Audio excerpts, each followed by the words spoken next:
Maglibin, binagbabaril, patay ang isa, malupa naman ang isa sa Dinalupihan, Bataan. Detalye na balita mula kay Danny Kumilang, RH37. Danny, good morning.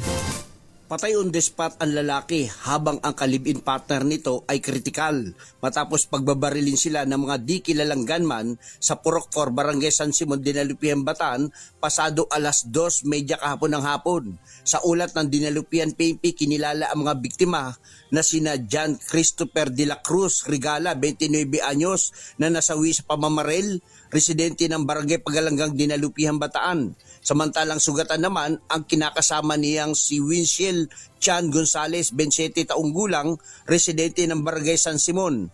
Batay sa investigasyon, dalawang hindi pa nakikilalang salarin na nakasuot ng bonnet itim na long sleeve at pulang t-shirt sakay ng berdeng Honda Fit ang namaril sa mga biktima.